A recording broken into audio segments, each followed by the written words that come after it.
Hey guys, my name is Matimio, and today I'm excited to say that Battlefield 4 is seeing some pretty impressive upgrades on the CTE. For all the problems that Battlefield Hardline had, one of the best qualities about it is that they made some pretty awesome improvements to the minimap, and we're finally getting these improvements into BF4.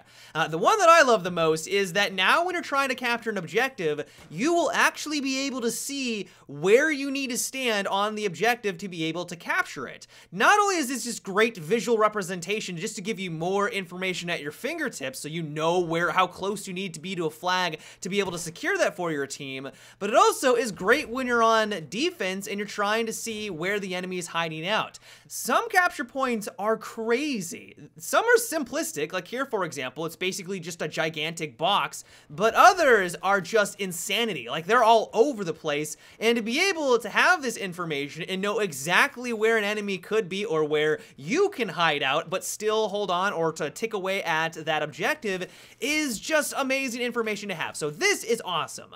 Another fantastic change is that now when an enemy is spotted on your minimap, the icon itself, that orange triangle, is now going to change size depending on if the enemy is above or below you.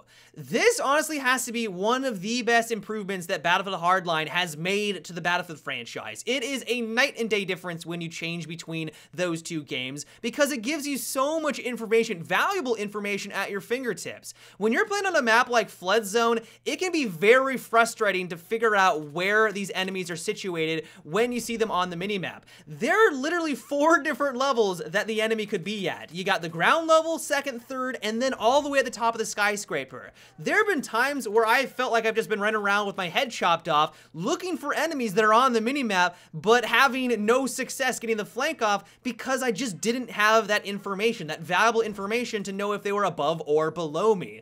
Now, hopefully, this won't be as much of a problem. I'm sure that they're going to need to make some improvements because right now, maybe it's just because I haven't played long enough on the CTE, it's hard to understand if an enemy is above or below you depending on the icon itself. Maybe they can make some visual improvements there, but just in general, this is going to be amazing for maps like Flood Zone, Siege of Shanghai, anything that has a lot of elevation change, and I could not be happier about this.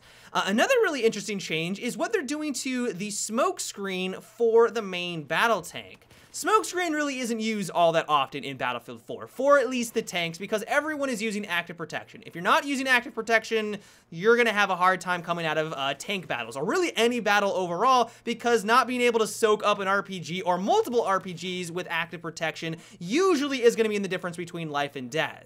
And so what they're doing to improve the smoke screen on the main battle tank is that not only is it gonna last a long time now, it's gonna last 7 seconds, and they've increased the density, but it also is going to unspot everyone, including yourself and all teammates around you.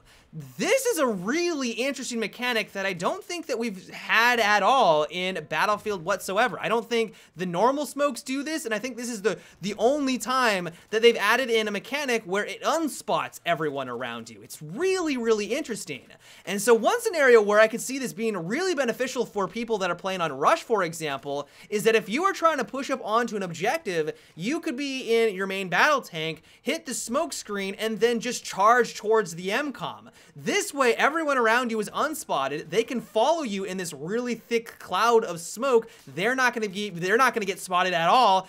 They can rush onto the MCOM, and now everyone on your team is around the objective, and hopefully that will put you one step closer to winning the round. It's a really interesting design.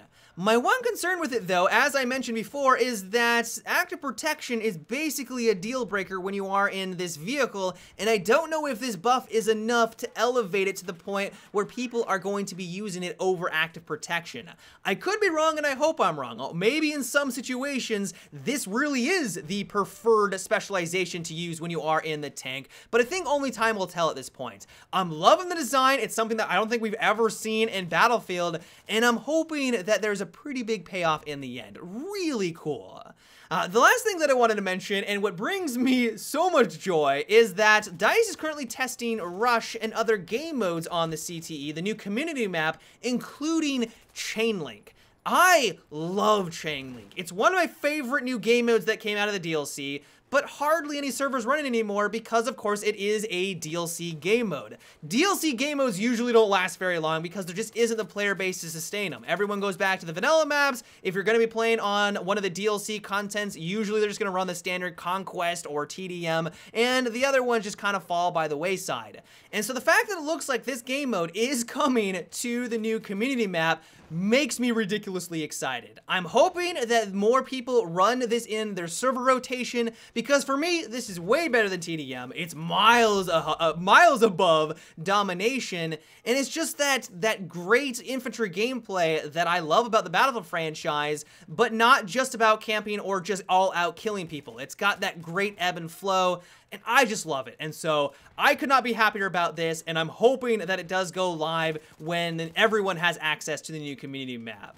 But yeah, guys, that is about it for today's little update. I hope you enjoyed. Let me know your thoughts about the new minimap. Do you like the way that things are going? I know that some people aren't too thrilled about the new minimap, and so let me know your thoughts down below.